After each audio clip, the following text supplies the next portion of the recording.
end the mental struggle, a soothing journey to radical acceptance. There is a sharp, dry knot tightening between your shoulder blades, and a cold, restless fluttering deep in the pit of your stomach. It is the physical weight of trying to survive tomorrow before it even arrives, the exhausting labor of pre-mapping every single step, conversation, and hazard of an unknown trail. You have spent your day adding heavy, protective layers to your mental armor, stitching extra pockets of worry to your thoughts to ensure you are never caught unprepared. You are so terrified of entering a new phase of your life without a perfect map that you have frozen your spirit in a state of permanent, frantic emergency. But this stiff, defensive preparation is not a sign of a ruined soul. Tonight, your spirit is not required to carry a massive, over-reinforced pack to be safe in the dark. Your inner life is not a hostile road you must conquer, and we will not force a single heavy strap to open before your heart is ready. Let the air around you settle into the quiet, supportive shelter of an old oak ravine, tucked deep away from the modern clamor. The atmosphere is cool and thick with the comforting, rich scent of wet oak bark, crushed fern leaves, damp leather, and the refreshing, clean aroma of cold river mist rising from the stream below. Beneath your tired back, the bed supports your body with the absolute unyielding stability of a solid granite ledge, requiring no active balance and no effort from your sore muscles.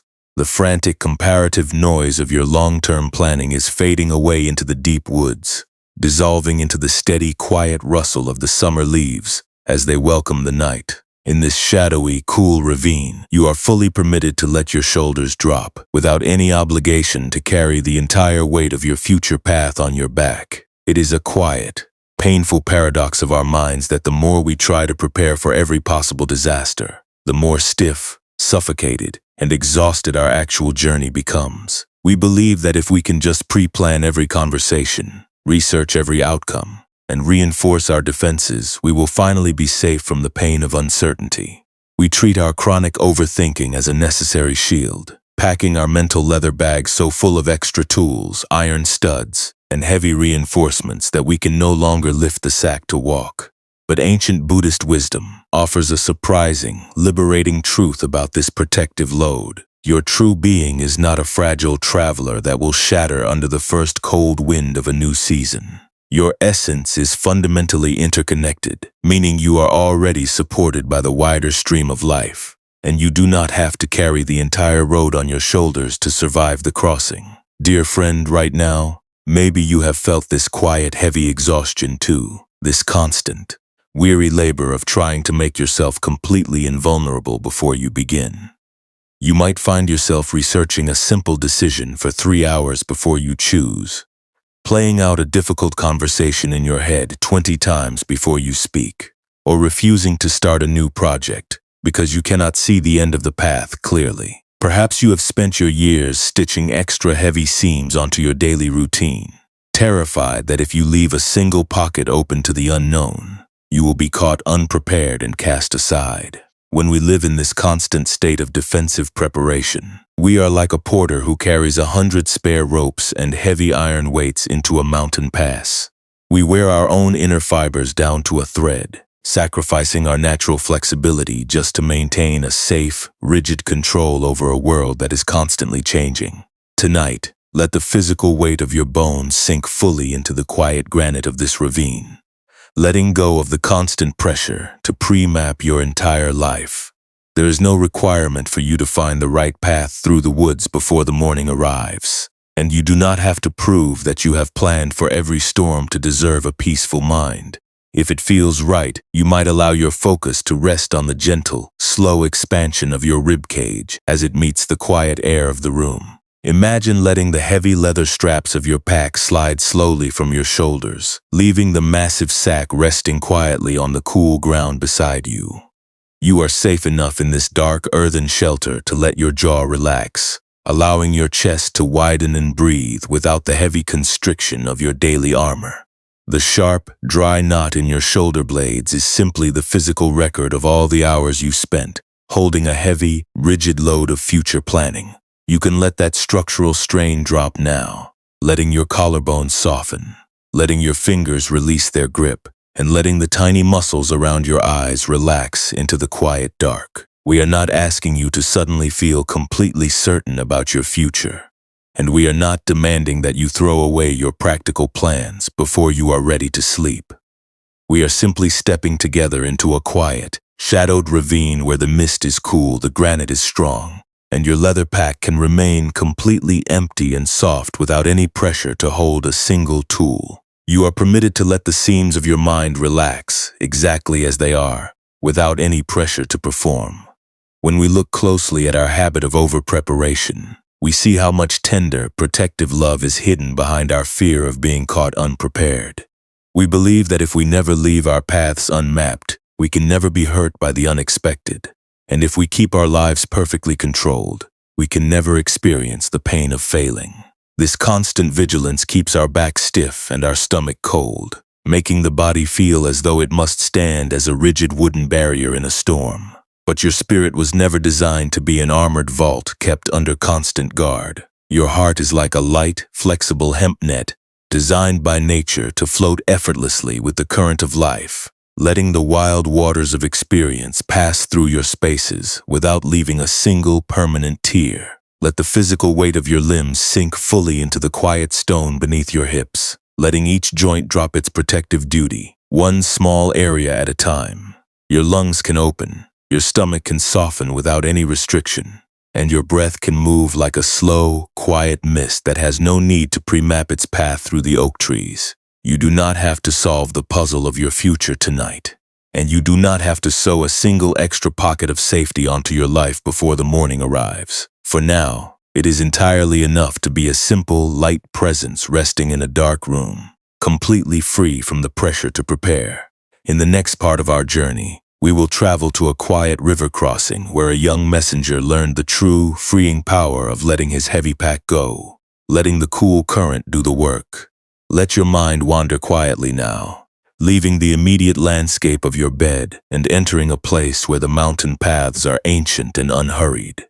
We are traveling together to the steep, wooded slopes of the Oak Pass, where the mountain trail winds through a deep gorge of wild, mossy trees. The air here is cool, wet and thick with the heavy scent of damp oak bark, wet fern leaves, and the cold, clean mist that rises from the rushing torrent below in this secluded ravine. A young messenger named Jotaro was preparing for a journey. He was a young man of great strength and diligence, trusted by the monasteries to carry important scrolls across the rugged peaks. Yet, despite his physical capability, his chest was constantly filled with a silent, paralyzing anxiety. Before every journey, his mind would spin with 1,000 terrifying scenarios of what might go wrong on the trail. He was terrified of being caught unprepared by a sudden mountain blizzard, losing his footing on a wet granite ledge, or running out of provisions in the deep woods. To protect himself from these imagined disasters, Jotaro had become obsessed with reinforcing his traveling gear. He owned a simple leather pack, originally made of soft, light hide that sat easily against his spine.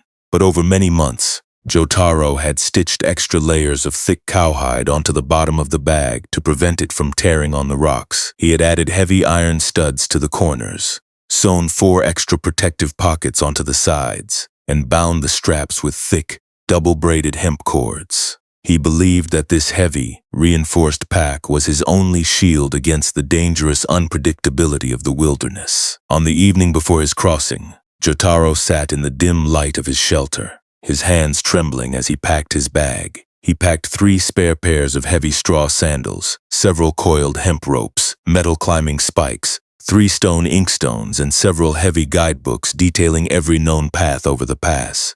He packed so many emergency tools that the leather split pins could barely close, and the bag itself became as stiff and unyielding as a block of wood.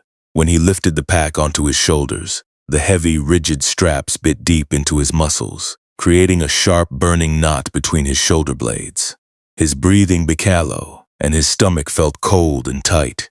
Yet he told himself that this physical pain was a necessary price to pay for absolute safety. The next morning, the mountain pass was covered in a thick, rolling gray fog that swallowed the tops of the oak trees.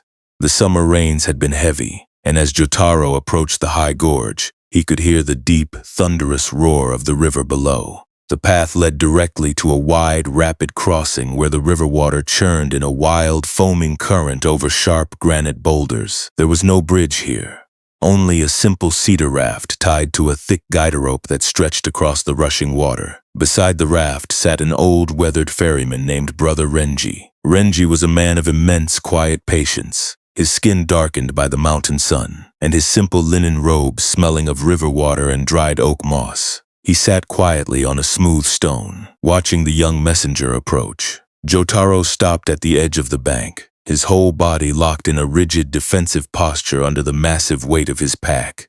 He stared at the wild, foaming rapids, his mind instantly racing with terrifying calculations. He tried to pre-map exactly how the raft would drift, which waves would hit the cedar logs, and where the water was deepest. He stood frozen on the gravel, his chest heaving with short, shallow breaths, completely paralyzed by the sheer number of hazards he was trying to anticipate. He felt deeply inadequate, believing that if he had only researched the river currents more thoroughly, he would not feel this cold, fluttering panic in his stomach. Brother Renji rose slowly from his stone, his eyes holding the calm, steady spaciousness of the deep river pools. He did not ask Jotaro why he was trembling, and he did not offer a map of the rapids. He simply gestured for the young messenger to step onto the flat cedar logs of the raft, holding the guide rope steady with his worn, calloused hands. Jotaro hesitated, his knuckles turning white as he gripped the heavy leather straps of his pack. He took a heavy, trembling step onto the damp wood, the raft tilting slightly under his concentrated weight. As he stepped, the massive, rigid pack on his back threw his center of balance entirely off, making his ankles wobble on the wet cedar. He stood in the center of the raft, his knees bent and his body completely stiff, trying to resist the natural, swaying movement of the water. "You must soften your weight, young traveler," Renji said quietly, his voice low and steady against the roar of the rapids. "The river is strong, but the cedar raft knows how to float if you do not fight the current." But Jotaro could not soften. He kept his muscles locked, trying to hold himself completely still, his mind screaming that if he let go of his rigid control for a single second, the raft would flip and he would drown. Renji untied the mooring rope, and the raft slid out into the middle of the rushing river. The cold mist sprayed their faces, and the force of the water against the cedar logs was immense, the raft lifting and dropping as it rode the wild waves. Suddenly, a hidden wave struck the side of the raft, sending a heavy splash of cold river water directly over the deck. The sudden impact caught Jotaro by surprise, and his stiff, unyielding posture prevented his body from absorbing the movement. He lost his footing, his boots slipping on the wet wood, and he fell backward with a heavy, hollow thud. As he hit the deck, the massive, over-reinforced leather pack on his back acted like a heavy anchor. It pinned his shoulders to the wet cedar logs, his limbs flailing in the air, the sheer weight of the extra iron studs and heavy tools preventing him from rolling over or sitting up. The cold river water began to wash over the deck, pooling around his neck, and the heavy leather straps cut mercilessly into his collarbones, cutting off his breath. Jotaro gasped for air, his heart hammering in a state of absolute, suffocating terror. He was trapped under the weight of his own armor, paralyzed by the very tools he had packed to keep himself safe. He looked up at the sky, believing that this was the moment of his ruin, his mind filled with a crushing wave of self-blame for not packing even more ropes to tie himself to the raft. Brother Renji did not panic, and he did not struggle to pull the heavy messenger to his feet.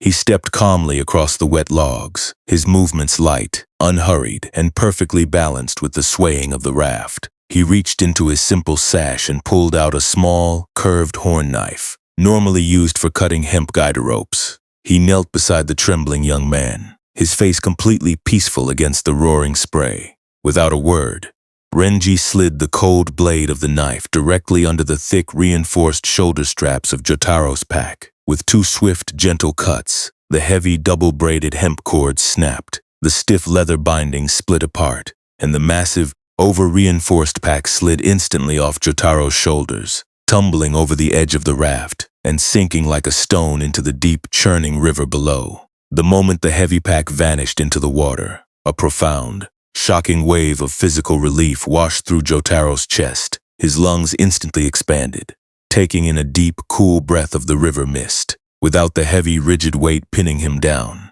his body naturally rolled over, and he easily pushed himself up to a sitting position on the flat cedar logs. He sat on the wet wood, his hands resting empty in his lap, his shoulders dropping down, and his jaw finally releasing its tight, protective grip. He looked at the dark, churning water where his precious, reinforced pack had sunk, expecting to feel a deep sense of ruin. But as the raft glided smoothly and lightly across the remaining rapids, landing gently on the soft gravel of the opposite bank, he felt only a vast, empty lightness in his chest. He had no extra sandals, no heavy guidebooks, and no iron studs to protect him. Yet he was completely safe, standing on the dry earth of the far shore. Brother Renji sheathed his small knife, stepping off the raft onto the wet gravel. He turned to the young messenger, his face softening into a gentle, knowing smile. Why do you spend your days stitching a heavy cage for your shoulders, when your own bare feet already know how to walk the path?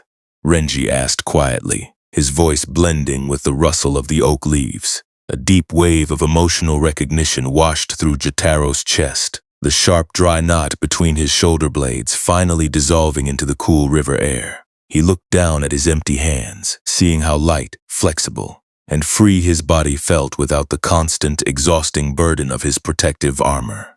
He realized that his suffering had never been caused by the wildness of the river or the uncertainty of the pass. He had spent his life building a heavy prison of over-preparation, believing that an armored, paralyzed life was safer than a simple, flexible one. He stood on the mossy bank, letting the cool river mist wash over his bare face, as the deep oak pass filled with the silent, beautiful realization that he was already light enough to cross any mountain. This quiet, grounding relief on the gravel riverbank is not a lesson about turning your mind into a cold, unfeeling stone that is completely indifferent to the natural journeys of the heart. The deep, soothing wisdom of the unburdened traveler points to a much softer, more compassionate truth.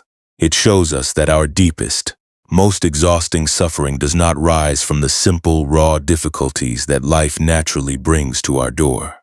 The original discomfort of entering a new phase of life, the natural fatigue of an unfamiliar transition, or the simple vulnerability of not knowing what tomorrow will bring is like the cool, damp river mist that rises from the gorge. This initial dampness is a simple, unavoidable reality of being alive in a world where things are constantly in motion. The ancient oak trees do not feel angry at the clouds for soaking their leaves, and the river does not try to freeze its own current to make the crossing easier for our boots. They simply exist within the natural flow of change. But in our human lives, we often believe that we must remain completely invulnerable, perfectly prepared and entirely untouched by difficulty to be worthy of our space. We feel the cold touch of a new, unmapped season, and we react with a deep, systemic panic.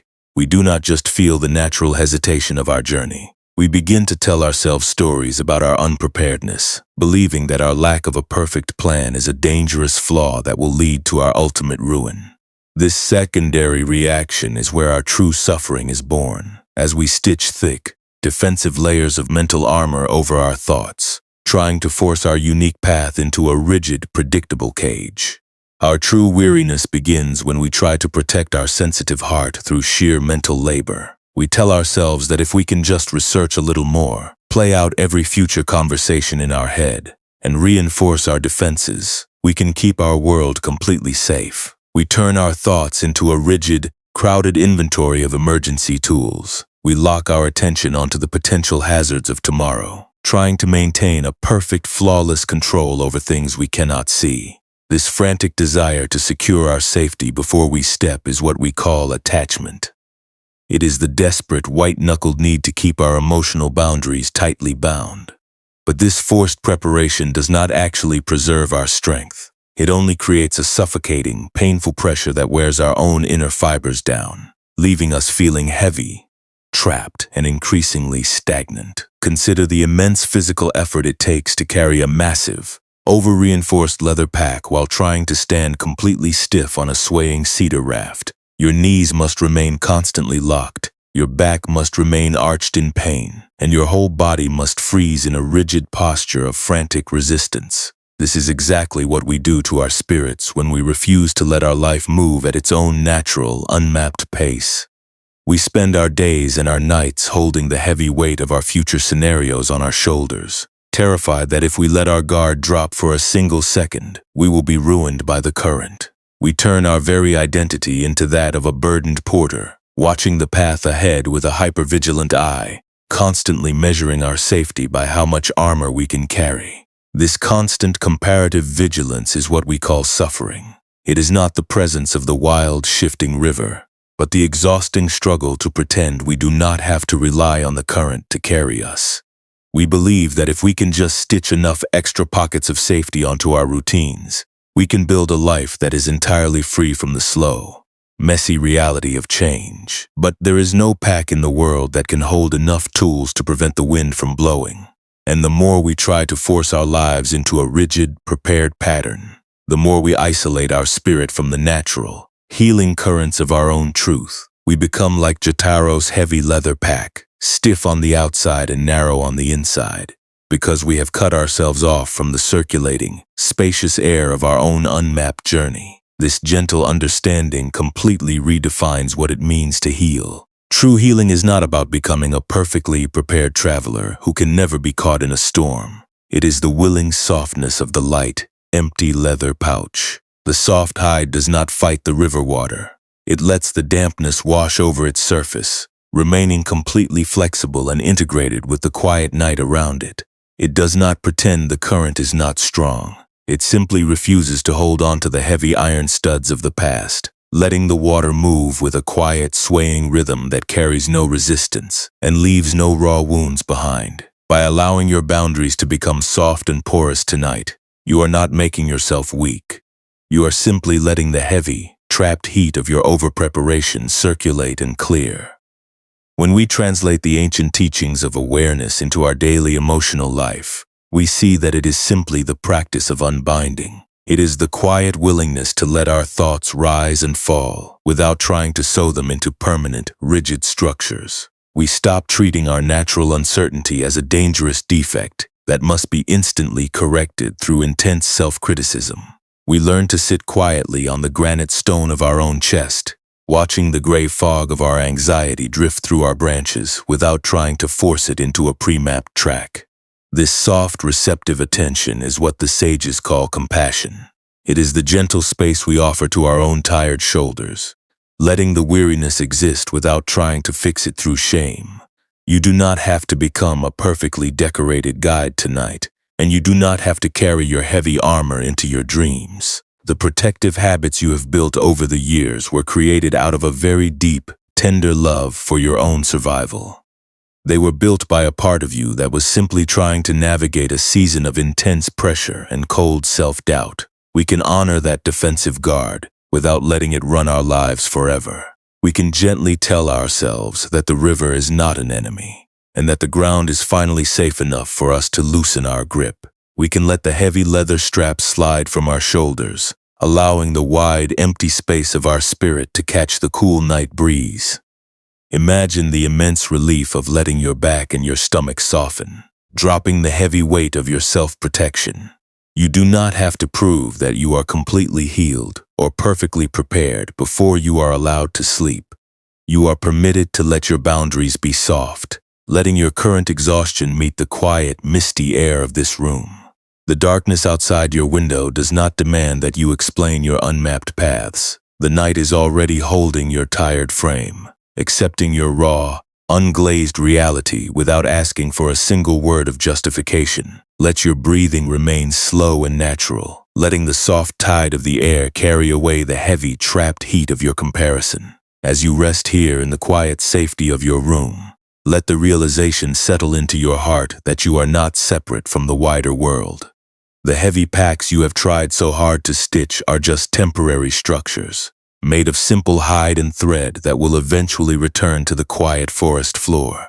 You do not have to carry the burden of your journey alone, and you do not have to turn your spirit into iron to remain safe. For now, it is entirely enough to let your breath move like a quiet, warm wind through your empty spaces, connecting your quiet body to the vast, peaceful darkness of the night. In the next part of our journey, we will practice a gentle, somatic meditation, learning how to slowly release the tight grip that has kept our inner world bound for so long. If it feels right, you might allow your attention to settle very gently into the physical reality of your own body, resting quietly where you are. There is absolutely no need to change your physical position right now, and you do not need to sit up to begin this practice. Perhaps you can simply notice the firm, steady support of the mattress beneath your shoulders, your lower back, and your hips. Even noticing the soft texture of the sheets against your skin is a beautiful way to bring your awareness home. There is no requirement for your mind to be completely free of thoughts right now. And you do not have to banish a single internal plan to find your way into this quiet shelter. We are simply pausing at the edge of our own physical presence, letting the heavy weight of the day's guarded postures settle into the quiet earth. Perhaps you might pay attention to the natural, unhurried flow of the air as it passes through your nostrils and down into your lungs. There is no need to take deep, calculated breaths that create a tight tension in your throat. Let your chest expand in its own time, like the quiet, damp mist moving through the wet oak trees outside the ravine shelter. Each soft inhalation brings a cool, spacious comfort to the back of your neck, easing the tight pressure behind your shoulder blades. Each soft exhalation carries away a tiny fragment of the heat you have carried in your stomach. If your breathing feels a little shallow or uneven tonight, there is absolutely no need to correct it. Even noticing the shallow quality of a breath is enough to bring your awareness back to the present. We are not trying to force the air to be perfect, but simply allowing ourselves to be breathed by the quiet night. As you lie here, you might allow yourself to visualize the sharp, dry knot between your shoulder blades. Do not try to massage it away with force, and do not try to punish your body for holding onto its tension. You can simply bring the cool, quiet moisture of your breath directly to that area, letting the air surround the tightness like a soft river mist. If it feels right, you might notice a specific thought or a lingering worry about an upcoming transition in your life. Perhaps a memory of a day spent over-preparing or frantically researching a plan will float into the quiet clearing of your mind. Do not try to push this thought away, and do not try to fix the feeling of being unready. You can simply watch it rise like a small trail of smoke in the cool mountain air. If it feels right, you might quietly name the emotional pattern that has taken hold of your thoughts. You can tell yourself that this is the habit of the heavy-stitched pack. This is the old, weary desire to pre-map every single step before you are allowed to begin. Just naming this pattern brings a soft, spacious distance to the heavy anxiety now. If it feels right, you might visualize yourself sitting quietly on the flat cedar logs of the raft, holding a small horn knife in your hands. Beside you rests the image of your heavy, over-reinforced traveling pack, its leather stiff with extra cowhide, its corners bound with rusted iron studs, and its pockets bulging with emergency tools. This object carries the weight of all your expectations, your self-defense, and your exhausting struggles to keep your future completely controlled. You do not have to carry it any further tonight, and you do not have to open the buckles to sort through the tools. With each slow, easy exhalation, imagine the small horn knife gently slicing through the thick, heavy hemp cords that bind the shoulder straps. You do not have to struggle or apply heavy force. Perhaps you can simply watch the stiff leather split apart naturally, matching the quiet, slow widening of your own chest. As the pack separates from your frame, imagine it tumbling slowly over the edge of the flat logs, disappearing instantly into the deep, quiet river below. The heavy iron studs and the rigid guidebooks do not create a violent explosion. They simply sink out of sight, leaving the surface of the water completely smooth, dark, and clear under the twilight sky. Let the image of that sinking weight settle deep within your chest, allowing your own muscles to feel that same profound wave of physical relief. Whenever you are ready, you can gently let these images dissolve back into the quiet shadows of your mind, returning your focus to the physical safety of the room where you are resting. Feel the quiet, solid support of your bed holding your hips, your shoulders, and your limbs. The mattress is cradling your frame without asking for any balance, requiring no effort to remain upright. The air around you is still and cool, carrying no competitive expectations and no demands for you to prove your worth. Your fingers are lying empty and soft against your sheets, completely freed from the tight, white-knuckle grip on the leather straps. You have set the heavy armor down, allowing your body to sink into the unhurried, peaceful present. There is no need to force a complete unbinding of your spirit tonight, and you do not have to decide how you will walk your path tomorrow. Even noticing the subtle softening of the muscles in your jaw is a profound step toward your own inner peace. You are fully permitted to let your chest feel heavy, and you are allowed to let your weariness rest in the quiet dark. The river does not demand that its waters reach the ocean in a single second. The current moves in its own time, bend by bend, under a quiet, patient sky. Let your breath remain slow, natural, and completely quiet as the vast, dark night holds your tired spirit. Perhaps you can feel the quiet weight of your blanket pressing down on your limbs like a warm, protective hand of cedar wood. This weight is different from the stiff, rigid tension of your daily self-preservation. It is a comforting, stable boundary that reminds you that you are entirely safe in this room. You do not have to defend your unmapped spaces against the coming day, and you do not have to sew a single extra pocket of safety onto your life to prove that you are worthy. The stillness of the night is already holding you, accepting your raw, unpolished form without asking for a single word of explanation. You can let your awareness drift further and further down, entering the quiet, porous depths of your own being. Notice if there is any remaining tightness in your fingers, your jaw, or the back of your neck. If it feels right, imagine that this stiffness is like a loose thread on an old leather strap. You do not have to pull it out with force, and you do not have to fight the tension. You can simply allow the cool, damp mist of your breath to wash over this area, letting the tightness soften in its own time. The quiet fibers of your body know how to absorb this gentle attention, and they know how to relax when the environment is ready. There is no hurry, and there is no obligation to resolve a single doubt before you let your eyes close. You are permitted to be exactly as you are in this silent, dark sanctuary. With each slow, unhurried breath, you might feel a gentle, wave-like sensation moving through your torso. This movement is like the soft wind of the forest, flowing quietly through the deep gorge to let the oak trees breathe.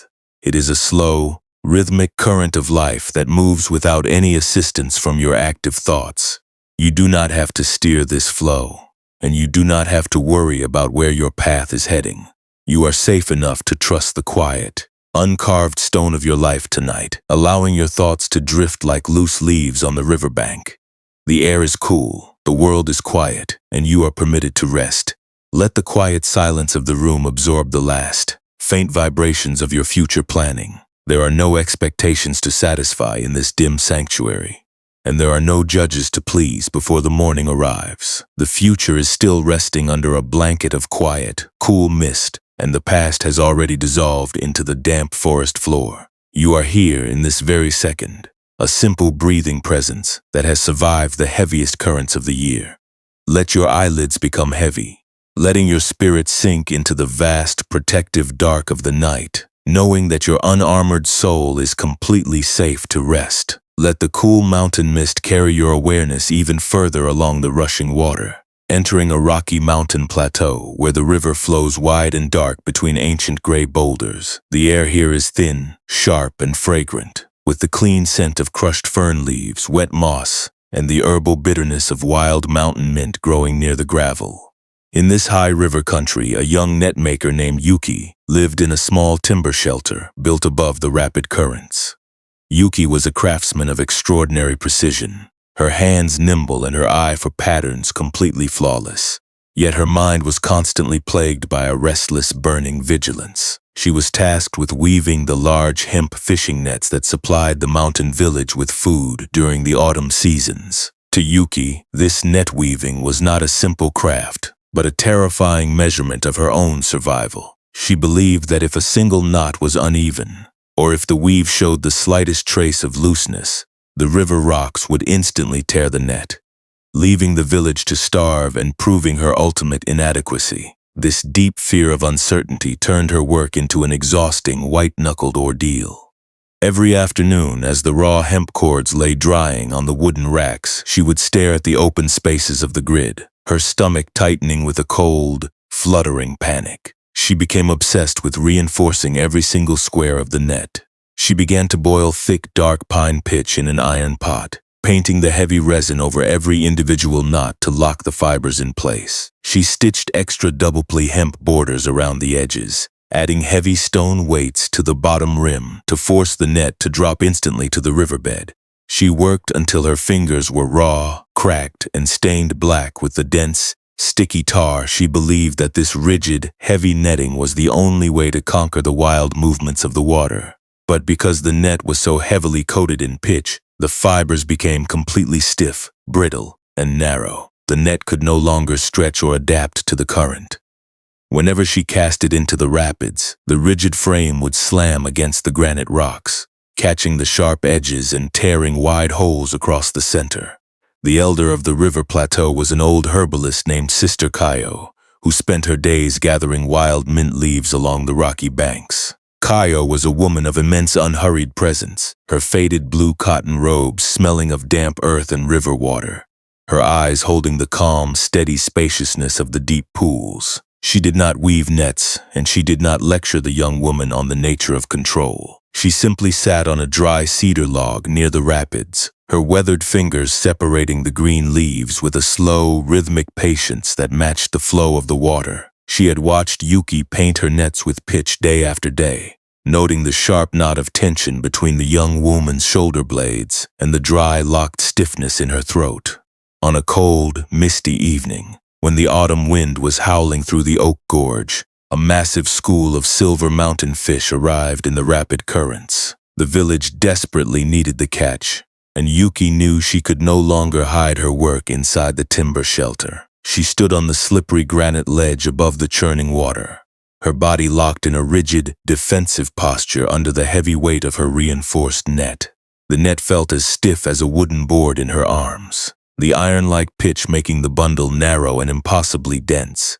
She stared at the wild, foaming rapids, her mind instantly racing with terrifying calculations, trying to pre-map exactly where the rocks lay hidden under the spray. She threw the heavy net out over the water, her muscles straining with the effort, but as the stiff mesh hit the current, a powerful wave struck the stone weights. Because the net possessed no flexibility, it could not yield to the wave. The rigid, pitch-coated knots caught the sharp edge of a jagged underwater boulder with a sudden, sickening snap. The heavy net tore completely in half, the silver fish slipping instantly through the massive gap, while the current dragged the remaining bundle down into the dark mud. Yuki fell to her knees on the wet stone, her chest heaving with short, shallow breaths of deep shame and crushing inadequacy. She felt completely ruined, convinced that her failure would leave the valley empty, her mind spinning with bitter self-blame for not adding an even thicker layer of pitch to the knots. She covered her face with her stained hands,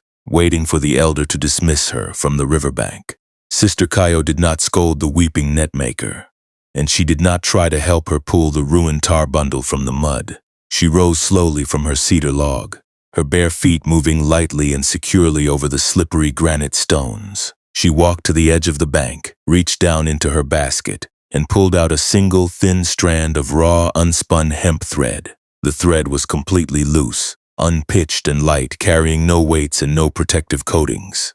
With a slow, deliberate action, Kayo gently tossed the light hemp thread directly into the white, foaming center of the wild rapids. Yuki gasped, her throat tightening as she watched the fragile strand hit the churning water, expecting the violent current to instantly snap the thin fiber against the boulders. But as the thread entered the rapids, a beautiful, unexpected realization occurred. The loose hemp strand did not resist the river, and it did not try to hold a rigid shape against the stones. Because it was completely light and empty of weight, it simply yielded to the immediate movement of the water. It curved gracefully around the sharpest edges of the granite, floating safely over the jagged rocks by rising and falling with the natural contour of the wave. The wild current did not destroy the thread. The water actually supported its lightness, carrying it smoothly down the stream without leaving a single tear in the fiber. Sister Kayo turned to the young netmaker, her face softening into a gentle, knowing smile as the river mist settled around them. Why do you spend your nights turning your thread into stone when the river only asks for your emptiness to let you pass? Kaio asked quietly, her voice low and steady against the roar of the rapids.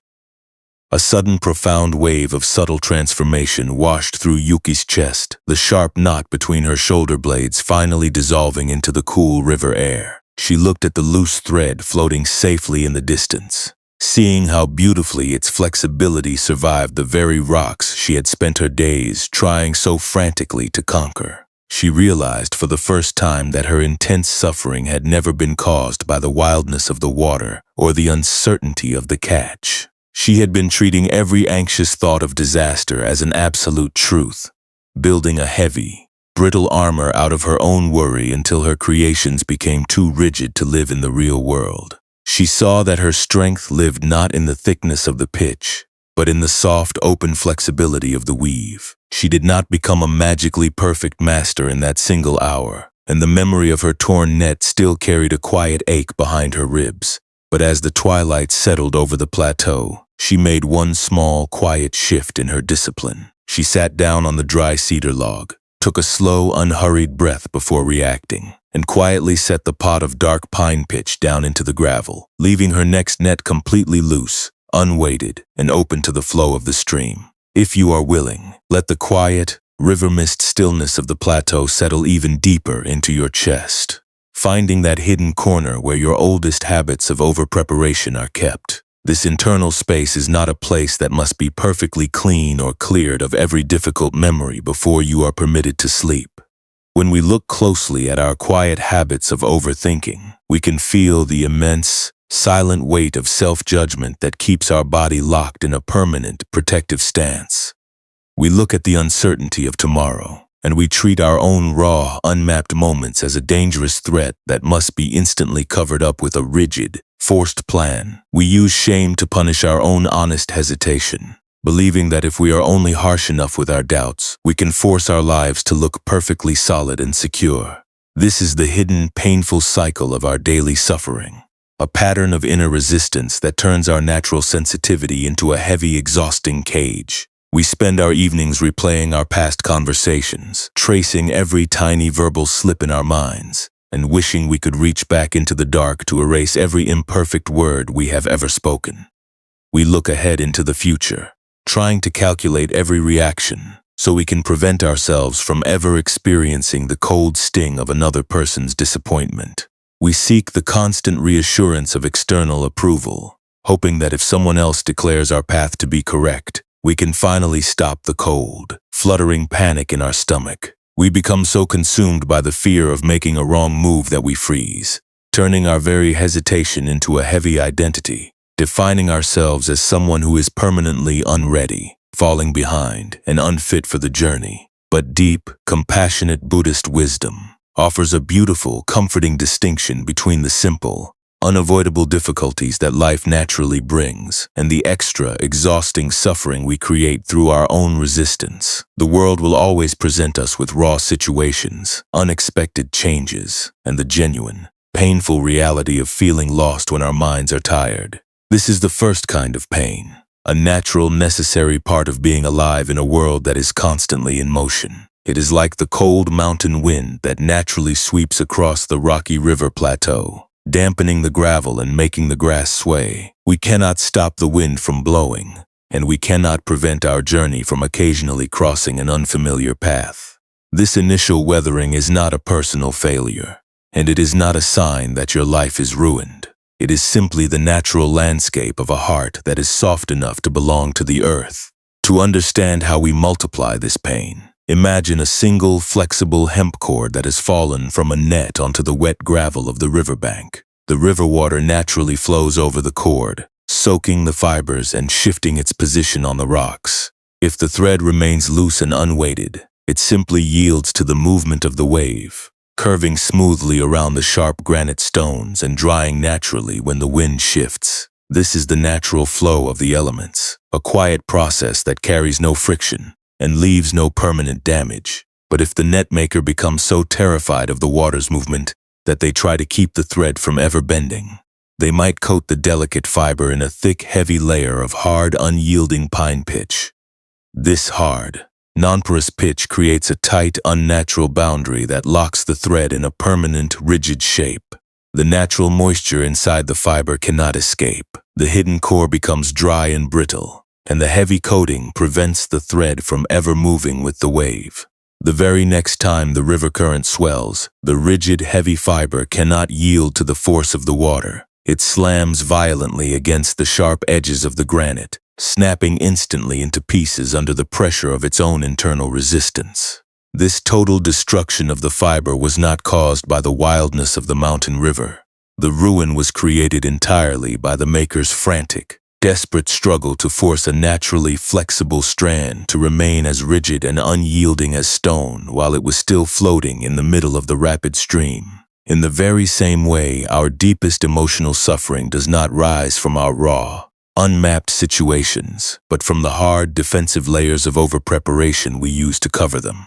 When we experience a moment of deep vulnerability or anxiety about our future, our inner space naturally feels the cold touch of uncertainty. But because we are terrified of being caught unprepared or inadequate, we immediately try to harden ourselves, wrapping our thoughts in the thick, dry pitch of our endless calculations. We use shame to punish our tired minds, telling ourselves that we should not feel so lost, or that we must remain completely certain to be worthy of moving forward.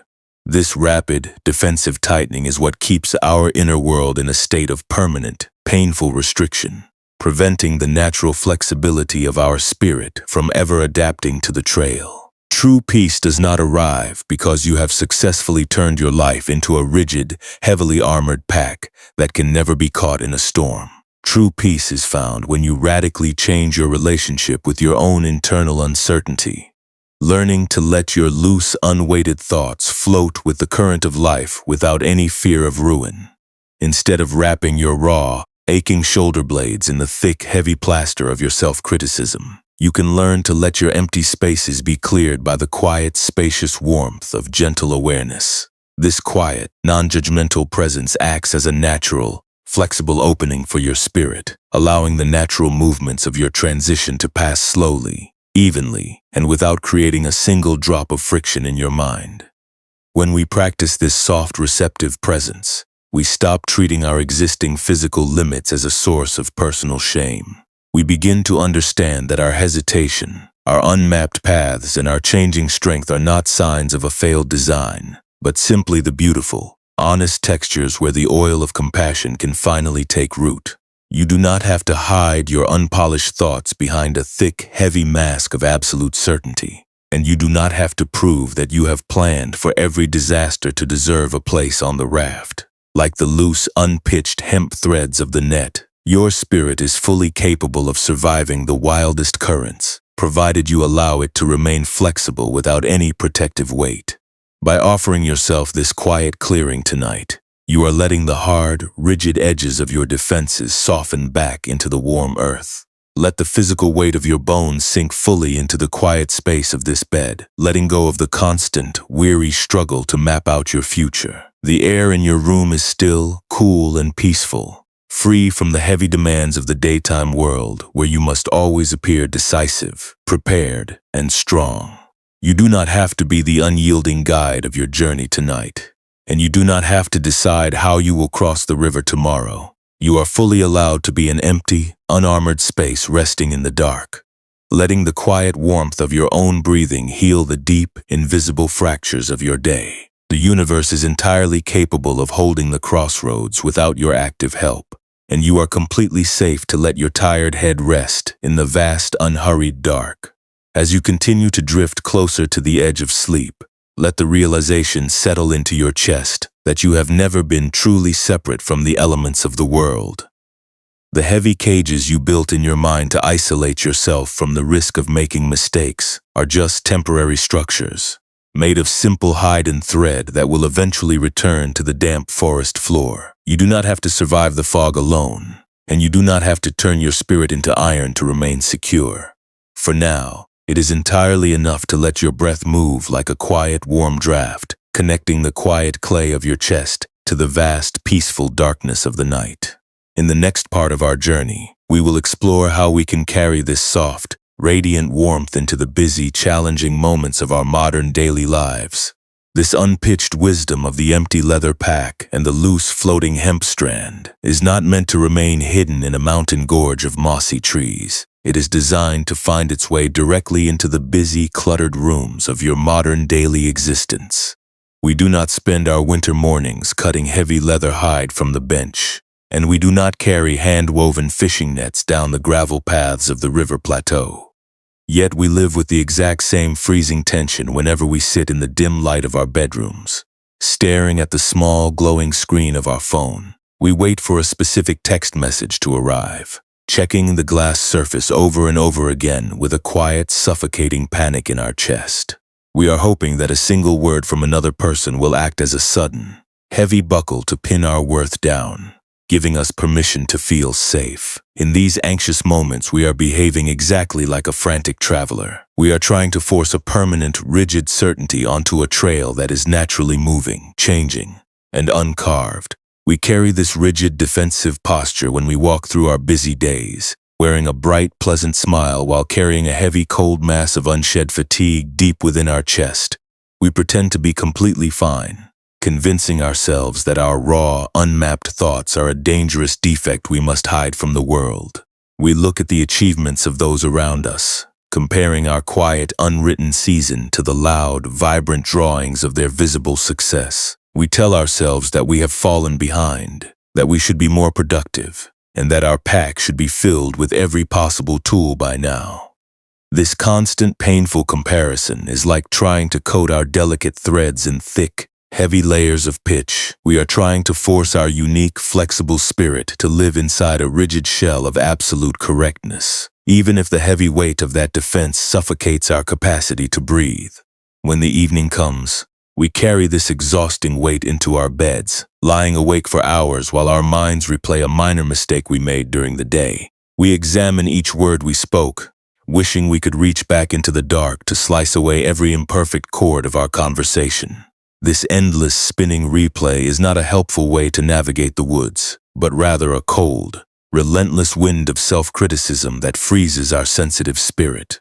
We are refusing to let our unarmored thoughts absorb the natural, cool draft of our humanness, trying to force ourselves to remain completely untouched by the world. This demand for absolute perfection only makes our inner fibers more brittle, leaving us vulnerable to breaking the very next time our life takes an unexpected turn. We experience this same suffocating freeze when we try to tightly manage and control the relationships in our lives. We are terrified of the cold void of uncertainty, and so we try to secure our connections by making them permanent, rigid, and completely predictable. We want the people we love to never change, to never pull away, and to never experience their own winter seasons of silence. This anxious, gripping care is like trying to pack the cedar raft with an impossible amount of extra guidebooks. We only succeed in choking the life out of the connection, preventing the soft hide from absorbing the natural, refreshing air of human emotion. True love is not a rigid cage of iron studs. It is the wide open weave that allows every draft of feeling to pass through its spaces without leaving a single permanent mark of suffering. The path of practical transformation begins with one small, quiet choice to let your inner season be exactly as it is right now. When you feel a sudden wave of sadness, or when a quiet memory of what you have lost threatens to bring tears to your eyes, you can practice the quiet art of yielding. You do not have to buckle a heavy shield over your skin in a panic, and you do not have to force yourself to smile to make others comfortable. You can simply allow your throat and your diaphragm to soften, letting the cold air of your anxiety pool quietly in the center of your chest. This gentle pause is like placing your empty leather pouch on the wide, smooth granite ledge of the riverbank. You are choosing to let your feelings expand slowly, naturally, and at their own pace, without trying to force them under a heavy coat of pitch. You can also practice this soft, yielding presence when you find yourself wanting to rest but feeling a heavy, nagging sense of guilt for doing nothing. We have been conditioned to believe that our worth is measured entirely by how much we can pack into a day, and that a quiet, inactive season is a sign of personal failure. But the wise old fairy keepers remind us that stillness is not a waste of time. It is a sacred, necessary gathering of resources. The leather must remain completely soft during the dark hours, resting in the silent shelter so it can maintain its natural flexibility. You do not have to earn your rest by exhausting your shoulders completely first. Your quiet, unmapped moments are the very soil that nourishes the green growth of your future. Tomorrow, when you feel the pressure to be perfectly strong and untouched by the changes of your life, remember the lessons of the high plateau. You do not have to turn your heart into an unyielding block of stone to survive the current. When an unexpected storm arrives, you can choose to let your threads drift loose in the water, letting the heavy wave of reality pass through your mesh without trying to fight its weight. You can choose to stop treating your anxious, frantic thoughts of failure as absolute truth, allowing your mind to rest in the spacious, quiet dark of the present. By offering yourself this gentle, non-judgmental clearing, you are letting your tired spirit return to its natural, resilient rhythm. As you lie here in the safety of this room, let these practical reflections dissolve into a quiet, comforting stillness that requires no active memory. The busy, demanding day has closed its heavy doors, and the trails of the world have grown dark and quiet. You do not have to write any solutions to your problems in the silence of the night. And you do not have to decide how you will rebuild your armor tomorrow.